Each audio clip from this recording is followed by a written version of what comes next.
Okay, so today I'm going to answer questions from a Q&A on my Instagram. If you asked one, you'll see like your username or maybe just a picture and then your question, and I'll answer it for you. How do I structure these splits in order to accommodate the volume and frequency? We have to kind of start from the beginning. Intensity and volume, there's an inverse relationship. The higher the intensity goes, the lower the amount of volume you can do.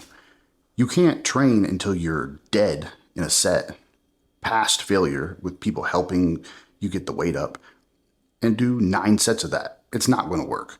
So you have to be able to push yourself to a place that is productive and then get as much volume as you can recover from.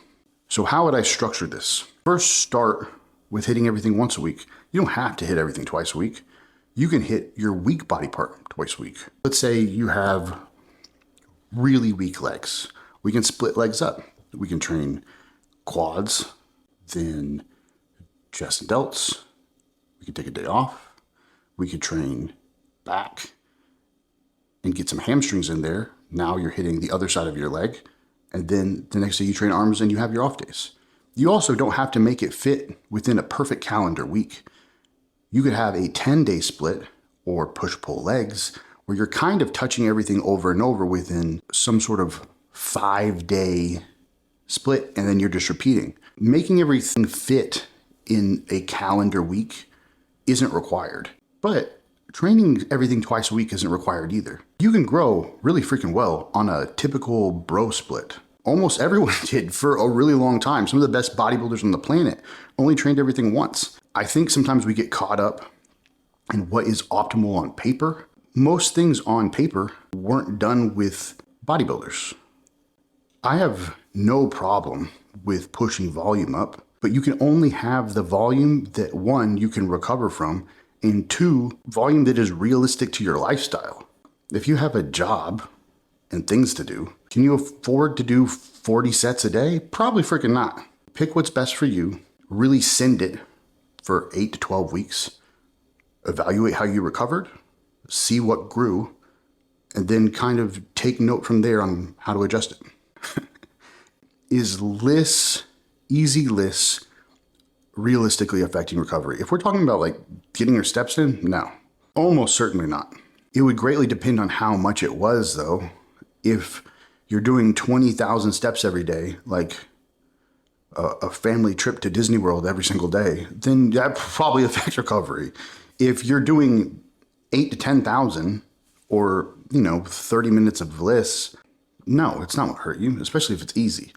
As that intensity picks up, if it's real cardio, your heart rate is around 130 to 140. You're getting like cardiovascular benefits from it. While it may not hurt, is it going to help?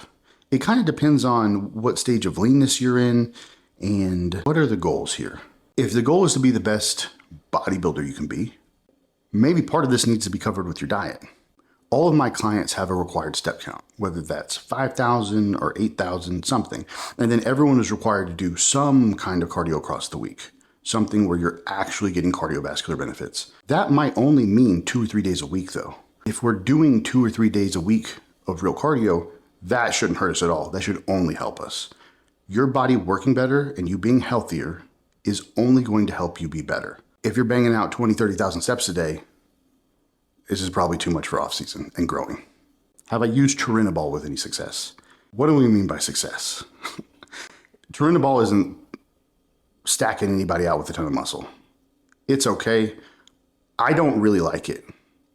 For some clients have liked it for fullness at the end of a prep, and they've come in and told me, hey, this is something I like, and we've tried it. If you've had past experience with something and it was great, I don't mind trying it. But in terms of growing and progressing and great performance, there are much better options than Tbolllll in my opinion. What's my favorite part about being a coach?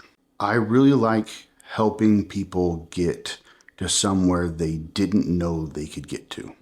I like when I hear goals that are reasonable and then just blowing past them. And I really like showing them the results of where they were and where they got to and like what they actually accomplished. To me, that's the coolest part about being a coach. Can you grow from 70 milligrams to 250 milligrams? Yeah. Are you going to grow as much as if you took 500 or 750 or something crazy? No. And I say no, but everyone's different. What you want is some sort of positive hormonal situation, setting you up for success and helping you with recovery. If you have just in the toilet testosterone, and then you add 70 milligrams a week, you are going to see a crazy change. And thus, if that person took 250, it would be way better. But there are plenty of bodybuilders, Dusty Hanshaw, I'm sure you're all familiar with him. He would use like 400 milligrams a week, which for a super heavyweight national level bodybuilder into a pro is nothing, and grow from that. Every single other thing was in check. His training was fantastic. You've watched him train, you know he trains hard. His nutrition was in check, and he's OCD about everything. Every box is checked every day. If you're perfect, you don't need much help. Oftentimes, PEDs are a Band-Aid that people use in order to fix things that aren't right with their nutrition. Now, are you going to grow all things the same as well on 250 as anything more than that? Maybe not. But what's the goal? Are you trying to be jacked, just for lack of a better term? You can absolutely do that on 250 milligrams. Are you trying to win the light heavy class at the nationals? You might not get there. It's genetically dependent. If your mom has 20-inch arms, I think 250 is enough. If your mom is 4'10" Hispanic woman like mine is, 250 ain't gonna do it. Is it possible to grow stage-ready quads without barbell squats? Absolutely. You have tons of options. We have pendulum squats, hack squats, Smith squats. I don't use barbell for a lot of my clients. And look at them. They all have big freaking legs. Barbell squats are great, but you can really probably target quads specifically better with a Smith squat or a hack squat anyway. Nothing against barbell squats. Love barbell squats. But you absolutely can. And I would say I wouldn't even use that tool by itself if my goal was to build the nastiest quads possible. Even leg press. If you had issues where shoulder mobility were getting behind a bar, you couldn't do it, leg press is fantastic. You also have different variations of barbell squats. Let's say you don't have the mobility to get behind a barbell, and that's the reason why. We have lots of different bar options. We have safety bar squats and camber bar squats. You get crazy and use like a bully bar. You don't need to do that. There are lots of options. So I wouldn't get stuck on any one exercise for legs at all. Why does everyone want to hop on tren for the first cycle? I don't know. Probably because it's really cool and super hardcore, and memes make it look like it's magic. I have often said that your first cycle is probably your most disappointing cycle, because up until then, it's just like, oh, well, I'll just hop on gear and I'm going to explode. And then you don't explode and you're like, oh no, it's not magic. I have no problem against tren. I think low dose tren works really well, but first cycle, that's crazy. I think, first cycle for a guy, testosterone, good to go.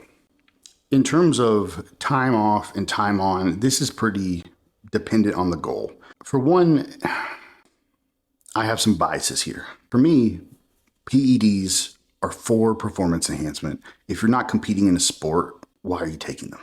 I say that to say, time off, time on, it depends on your goal. If your goal is to get big and be healthy, maybe time off, time on.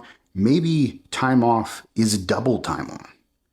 Take big breaks. If you're older and you didn't have great levels to start with, maybe we're blasting and cruising, with the cruising being a TRT dose that is your base dose. If you are a competitor, Depending on your level of seriousness, we're probably looking at blasting and cruising, but time off doesn't always equal time on. The most important thing is that when you are off, you are healthy. And when you're on, you're not super unhealthy. We're not trying to get healthy blood lipids just to ruin them during cycle. The goal is to be healthier in general the whole time. That's dose dependent. It's also duration dependent. But if we're looking at a prep, we're probably not going to start a prep with a cycle at 6 weeks out. You're probably going to start at 12, 16, 20 weeks out. After that, there might be a rebound. If you're not healthy, you might have to go straight into some sort of health phase. The time off may be shorter sometimes, and it may be longer sometimes. The important thing is that you are focused on getting healthy and not letting your training intensity dip just because you're off or on some sort of low TRT dose. When will I be competing in men's wellness? Never. I love this question. Peptide companies hate him. Absolutely do not waste your money on growth hormone releasing peptides. Just don't do it. I could see if you got them for free and you couldn't afford growth hormone. Is there any harm in taking them? No. I don't know anyone who wants you to take ipamorelin. I don't have any problem with ipamorelin. I've taken ipamorelin. I don't know anyone who wants you to take that who doesn't have a code for a peptide site. If we're talking about efficacy, 2 IUs of Serostim is going to be way better than any GH releasing peptide. Period. Oh, great. Another Tren question. I don't put my clients on Tren. It's maybe, it's very few times. 2 times out of everybody over a decade. Should you pair it with Anavar? Just take the Anavar. Anavar is awesome. Okay, this is a good question.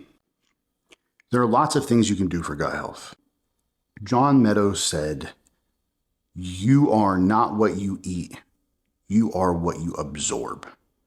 So gut health is very important, but it really depends on what the problem is. If there is a gut health problem, then this is going to affect absorption of nutrients, of course. Let's assume we're just trying to optimize a normal, healthy gut. Plenty of water. Glutamine up to 40 grams a day is going to help with gut health. I'd split it up across the day. Oral BPC 157 is one of the best things you can do for gut health. Aside from that, I would just make sure we're spacing food out at a, increment that you can digest it, not crushing water while you're eating your food, and eating foods that like you, not just foods that you like. Tbolllll versus Anavar. I'll contextualize this for you. This is a bikini competitor. It is a professional. I don't like Tbolllll for bikini. I don't. I know a lot of coaches use Tbolllll for bikini. A lot of coaches use testosterone. Personally, I don't care that test is bioidentical. I don't like using either. If you have a doctor that prescribes this for you, then great, you need it. Other than that, I don't use it as a performance enhancer. Anavar, in the doses that are effective, has far less side effects and far less issues. Tbolllll, one, if you're getting the real thing, because you could be getting something wrong, a fake, and you really get testosterone in your bottle, or you get DECA in your bottle, and then all of a sudden, it's the end of the week and you're up 9 pounds. Let's assume you have real Tbolllll. And if so, good for you, because it's hard to get. If you have that, virilization happens much faster than with Anavar. You have to take a decent amount of Anavar to have virilization. I would say we want to stick with the safer option for bikini, and you can build tons of muscle with this stuff. I've had professional women's physique competitors compete on just Anavar. The dose might look a little different than if you're doing the nationals in bikini, but it's, in my opinion, much safer and very effective. Okay, so typical TRT dose from a doctor is probably around 50 milligrams to 200 with the typical dosing being somewhere between 100 and 150 per week. What do pros mean when they say this? Bro, I don't know. Some mean TRT. Some mean I am on 200 milligrams of testosterone. Others mean they're on 500. Whatever it is, it's less than they were normally taking. Thank God someone asked this question. How often should you train abs? I love this question because first it assumes that you should train abs, and you absolutely should train abs. When you train abs in the off season, they absolutely, without question, look better on stage. Zero question. Now, some people can catch up by just starting when they are in prep, but almost always, if you're training them in the off season and you continue to train them, it's just like anything else. It looks harder. It just looks better. The skin looks better. Everything looks better. Okay, how often should you train them? I would say anything between 3 and 5 times a week is phenomenal. If you're training them 3 times a week in the off season, that's great. In prep, my clients get to 5 to 7 times a week. Okay, pre-cycle bloods are perfect. Is there any need to get them mid-cycle? No, there's not a need necessarily. If you've done this in the past and you've already seen, hey, mid-cycle, I look pretty good, I wouldn't worry about it. I think you should get blood work once to twice a year. If you're getting them 3 times a year, fantastic. Why wouldn't you get it? I guess that's the question. Are you scared of something you might find? More information is just helpful. So the more information you have, awesome. If you are doing 6 months on an oil rig and you're like, oh man, I can't run my cycle because I have to get my mid-cycle bloods. Probably not. You can just run the cycle. As long as you are healthy before you start, you're being diligent about taking health precautions, taking your health supplements, doing cardio, drinking water, we're probably going to be fine in 14 weeks. Does fasted cardio make a big difference? No. Physically, not really. It makes some difference. There are many supplements that you could use with your fasted cardio that it will be different. I think for most of us, fasted cardio is more of a mental difference.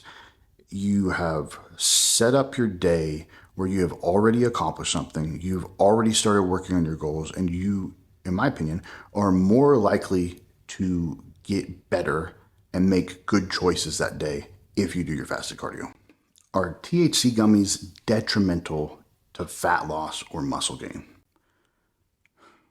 It's kind of a trick question. Are they detrimental? No. Are they helping you? No.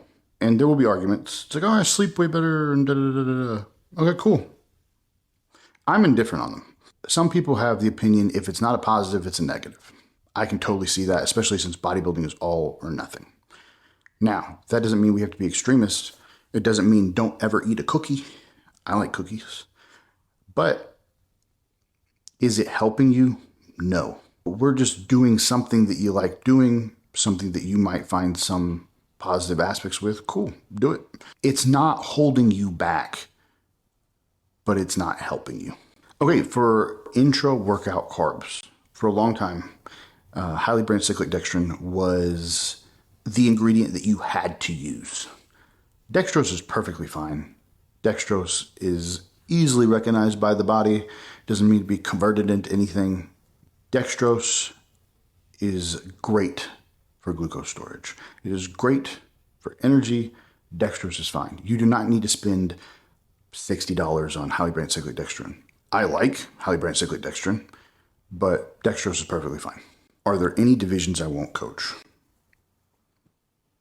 At many times there have been. I would say for the most part, I'm still not comfortable with Fit Model. If we look at the judging, it's not only what they say isn't what they pick, but what they pick almost seems random. And there's lots of people who are like, I totally understand it. No, you don't. No, you don't. There's one coach who I can say does a spectacular job, and that's it. I've seen a lot of girls that I thought would do well that haven't. And I'm talking about on stage.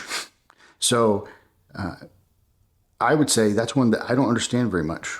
And if I don't really understand it, I don't have any business coaching that division.